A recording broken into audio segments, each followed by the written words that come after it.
Salut la communauté. Alors, dans cette vidéo, nous allons parler de deux choses. La première chose, c'est quoi le profil d'investisseur? Et la seconde chose, comment faire pour déterminer votre profil d'investisseur? Et pourquoi tout ça c'est important? Parce que si vous ne savez pas qui vous êtes d'un point de vue risque, vous ne saurez pas où est-ce qu'il faut aller sur le marché. Là, je parle du marché boursier, la BRVM.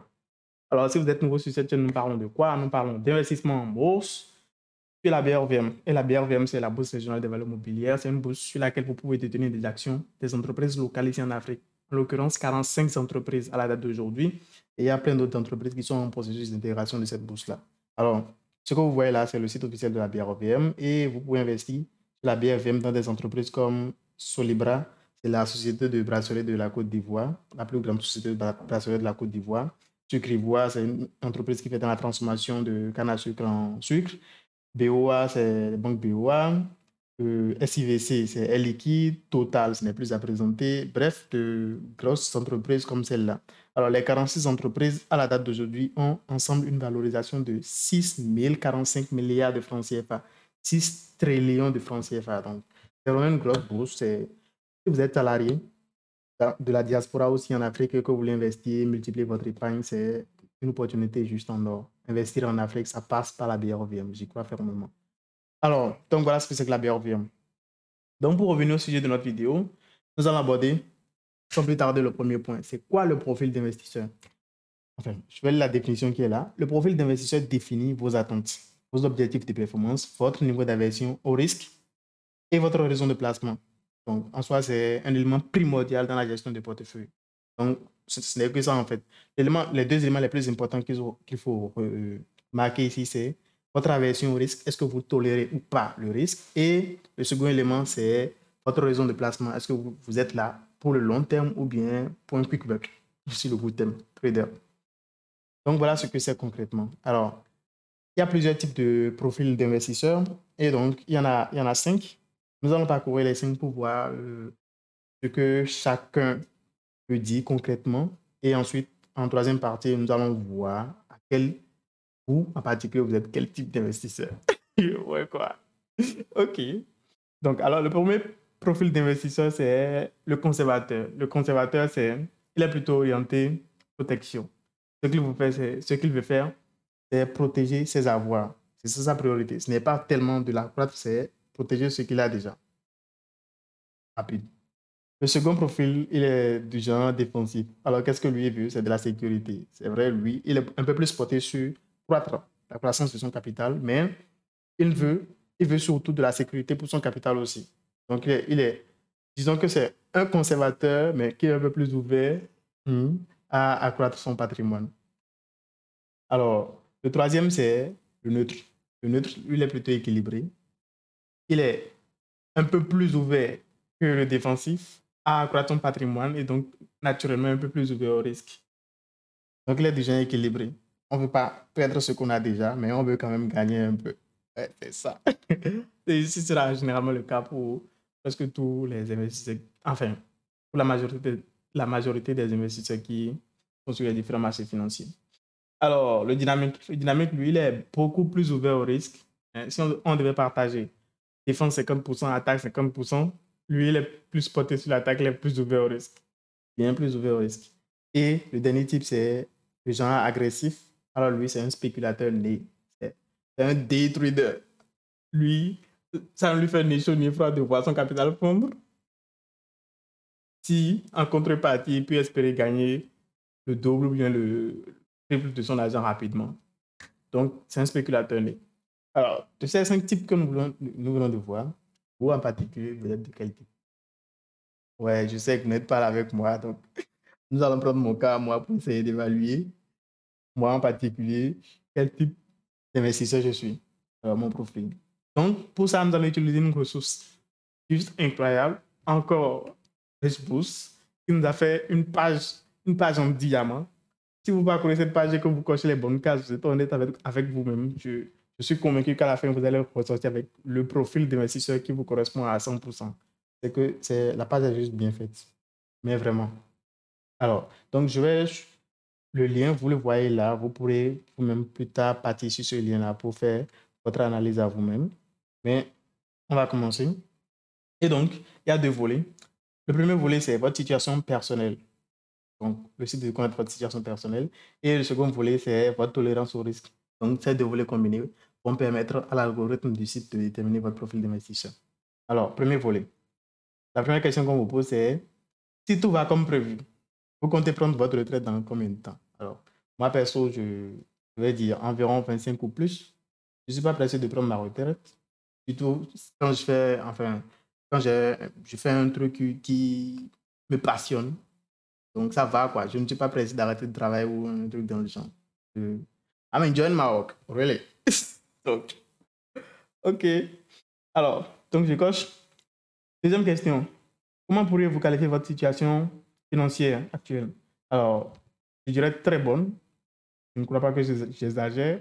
La semaine précisée, peu ou pas de dette ou et épargne régulière. Ouais, j'épargne très régulièrement et je n'ai pas de dette littéralement. Donc voilà. Bonne. Alors, votre revenu, là on précise annuel. Et là, c'est dit familial, c'est, je ne sais pas, je crois qu'ils sont en train de dire, si vous êtes marié, alors ça fait le revenu de deux personnes, vous et votre femme. Je crois que c'est ce qu'ils sont en train de sous-entendre en mettant la censure familiale.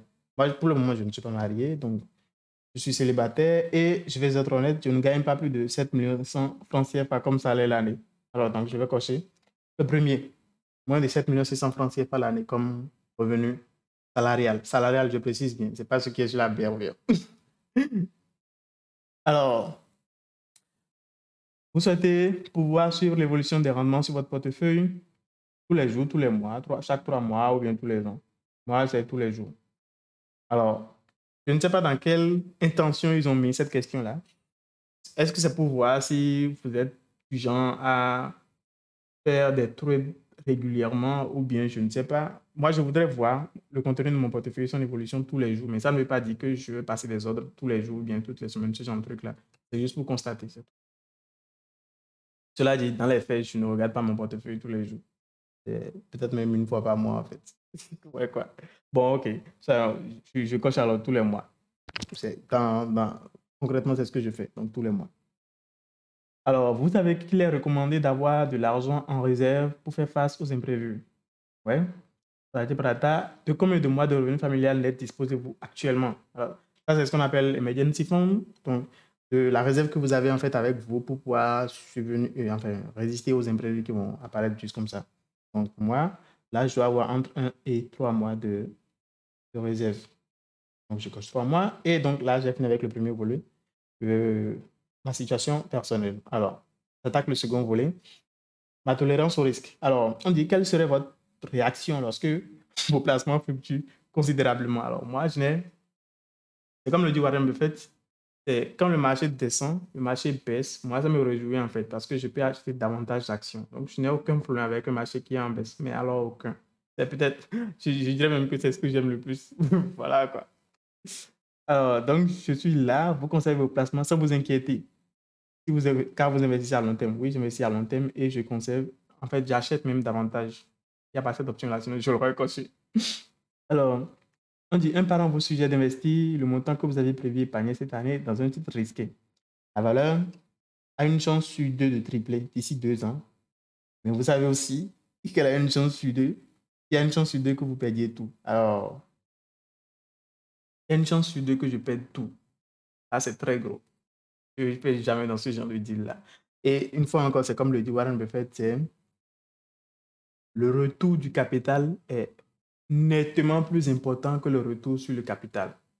La première chose en tant qu'investisseur, value investor, la première chose qui nous importe, c'est de pouvoir récupérer notre capital. C'est seulement quand ça est garanti, quand ce fait-là est garanti, que nous cherchons maintenant à accroître le capital. Donc, on n'est pas du tout, mais alors pas du tout dans le hurry, genre investir sur les bitcoins en sachant pertinemment qu'on pourrait tout cramer. Non, pas le propre d'un value investor. Donc, s'il y a 50% de chances que je perde tout, c'est juste trop. Je refuse sans hésiter. Alors, en général, un placement dans un fonds d'action propose un rendement supérieur à celui des autres types de fonds, mais il comporte un niveau de risque plus élevé. Ouais. Si vous avez un placement effectué, quelle proportion de votre portefeuille vous allez investir dans des fonds d'action? Alors ici, on dit il y a plusieurs types de fonds, fonds d'action, fonds d'obligation, des fonds mixtes, et ainsi de suite. Les fonds d'action, c'est plus risqué, mais ça rapporte plus. Les fonds d'obligation, c'est moins risqué, mais ça rapporte moins, ainsi de suite. Vous, vous êtes orienté quoi? Moi, je suis orienté 100% fonds d'action. Alors, donc là, on me propose l'option plus de 70%, c'est même 100%. Je n'ai aucune obligation dans mon portefeuille titre. Je n'ai que des actions. Alors, ça ne veut pas dire que je suis ouvert au risque ou bien ce genre de truc-là. C'est juste que j'ai la conviction intime que je maîtrise ce que je fais en fait. Que je ne prends pas de risque supplémentaire en m'exposant à 100% aux actions. C'est juste que je crois avoir le savoir-faire. Ce n'est pas que je cherche le gain rapidement ou bien ce genre de truc. Non, pas du tout. Alors, en supposant que les marchés connaissent une période difficile, quelle baisse temporaire, par exemple pour un an, de la valeur de votre portefeuille serez-vous prêt à tolérer? Et là encore, je fais référence à Warren Buffett.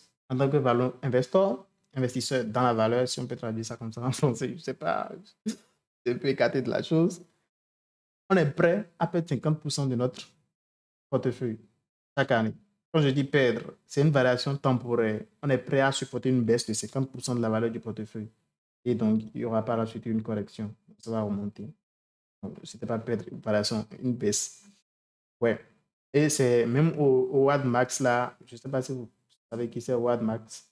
C'est un investisseur aussi, très célèbre sur Wall Street, un gars même que Warren Buffett admet. Bref, tu vois tous ces noms que je dis là, si vous êtes vraiment intéressé par l'investissement en bourse, la BRVM, par exemple, je vous conseille vivement d'aller checker ces noms-là, d'aller lire leur biographie et de voir ce que les gars ont accompli, de comprendre leur philosophie d'investissement. Ça pourrait vraiment améliorer la manière dont vous percevez le marché financier et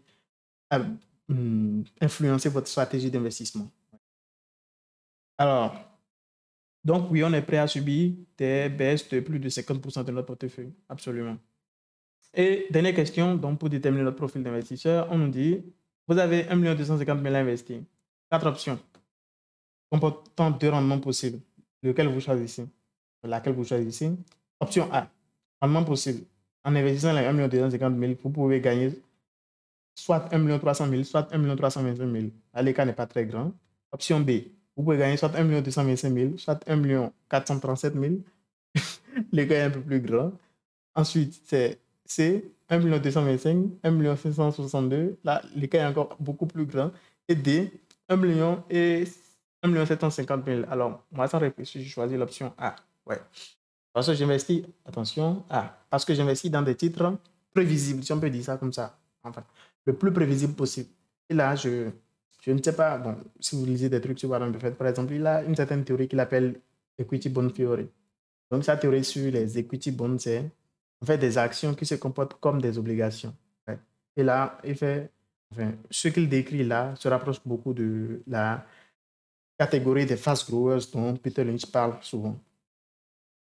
Donc, je ne vais pas trop m'attarder dessus. Si vous voulez que je fasse du contenu sur ça, une vidéo pour expliquer bien Equity Bond Theory, Fast Grower, le lien entre les deux, mettez en commentaire, dites en commentaire que vous êtes intéressé. Comme ça, je saurai que la communauté est chaude. Et donc, je vais m'attarder sur ça. Et donc, je vais valider pour voir ce que Rich Boost dit de moi.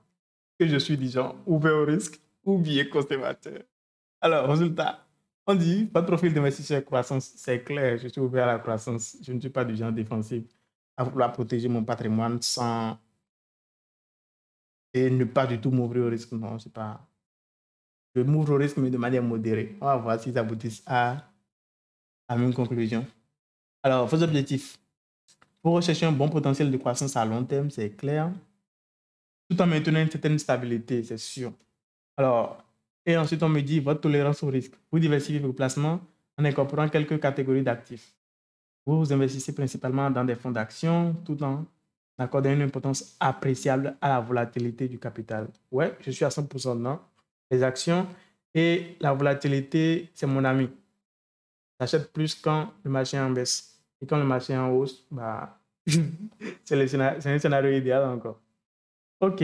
Donc voilà. Donc je crois que le profil sur lequel ils ont abouti n'est pas du tout, n'est pas du tout éloigné en fait de la manière dont je me vois moi-même en tant qu'investisseur sur la BRVM. Et donc je crois que le résultat est fiable. Et je vous invite donc vivement à faire le même processus pour connaître qui vous êtes en tant qu'investisseur et donc à pouvoir définir sur la base de qui vous êtes où vous voulez aller sur le marché financier. Ciao!